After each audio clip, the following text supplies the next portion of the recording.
Hi, I'm Pastor David with Declaration Church, and I was thinking a lot this week about abundance. And what do you think of when you think of the word abundance? When you hear the word abundance, what do you think of? Do you think of a lot of money? Do you think of a lot of things? Do you think of wealth? Do you think of rich people? Do you think of big houses? Do you think of big vacations on the beach or in Europe or traveling the world? What do you think of when you think of abundance? Do you think of a huge pile of your favorite candy or your favorite food, or what do you think of? What comes to mind when you think of abundance? Because I really want to address one of the things that Jesus said, and he mentioned abundance. He used the word abundantly, and he draws this great contrast between himself and another individual or idea or character to really highlight the difference between following Jesus and being a part of his family, a part of his flock, or a part of his body, and with living outside of that concept, living outside of that realm, outside of his family. And it's in John chapter 10, verse 10, and Jesus is talking. He talks about being the good shepherd, about being the gate, and he highlights a couple of different characters, but one in particular that he highlights is the thief. And I don't know if you've ever felt robbed, but I can think of a number of times in my life where I really felt like I had been stripped of something, where something had been ripped from my hands, where an opportunity had been taken from me that I rightfully had earned or deserved the right to have. And I don't know if you've ever felt that way, but I know I have. And so what's interesting about this particular verse in John chapter 10, verse 10, is that Jesus highlights himself and his own qualities in contrasting himself with someone he calls the thief. And so it says this in John 10:10. I'm reading from the English Standard Version.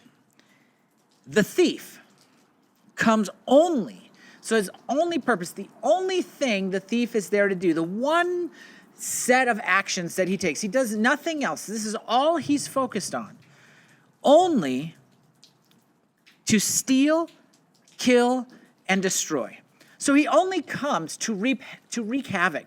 He only comes to really ruin the lives of the people around him and the lives of those who end up in his path. So it's really unfortunate. And yet all of us, I think, at some time or another, end up in the path of the thief. And he comes only to kill, to steal, and destroy. He kills dreams. He kills visions. He kills identities. He kills hopes. He kills everything good in our lives. He steals those things that matter most to us. He steals people. He steals things. He steals resources. He steals relationships. He steals influence. And destroy. He destroys relationships. He destroys other people. He destroys us. He destroys our hopes. He destroys our dreams. He destroys our confidence. He destroys our sense of who we are. He comes to strip us of life. And then Jesus says this about himself. So we have the thief, and then Jesus says, I came that they may have life. They, the sheep, really us, people in the world. I came that they may have life and have it abundantly. You know, it amazes me how extreme the measures are to which we will go to gain some life, to fight off death. You know, there are all these diets and all these exercise plans and all of these treatments and all of these things. People are seeking life. They're seeking to extend life as long as they can because, according to the Bible in Ecclesiastes, eternity is in the heart of man. We all desire to really live forever, but we don't want to just kind of exist. We want to live. And what Jesus says here in this verse is that that's exactly what he came to bring us, is true life. You know, the world offers us a counterfeit of that. They offer us some idea of life that is abundant, that includes wealth, and it includes big cars and fast cars and lots of relationships and all of the things that we want in this world, that all of the things that offer us pleasure. You know, the world offers us this idea that abundant life is just full of all those kinds of things. And yet what I found is that those things just leave us feeling empty.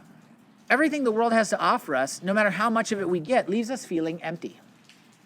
But Jesus offers us something in contrast to that is true abundant life, that leaves us feeling full and satisfied, full of hope and life and exuberance and passion. And I think that's what we're all looking for. And so if that's you and you're really just kind of lost and you're wandering through the world and you have no idea what it is that you're really looking for, that U2 song comes to mind, I still haven't found what I'm looking for. If that's you and you're looking for abundant life and you've been trying to find it in everything around you and you've really struggled with that, I want to offer you an alternative path. And it's following Jesus.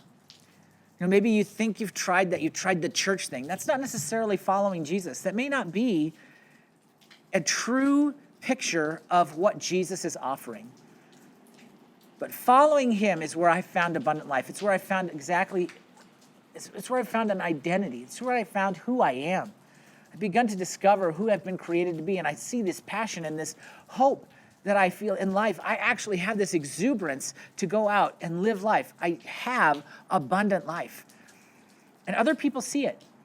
And I found it in following Jesus. And so even if you have been going to church for a long time, if you're finding yourself kind of lost, I encourage you and I challenge you to seek abundant life in Jesus. Take time to just sit and meditate in his presence and let him speak to you about the abundant life that he has for you. And then live it out. Live it out. It's going to be full of love. It's going to be full of life, exuberance, excitement, passion.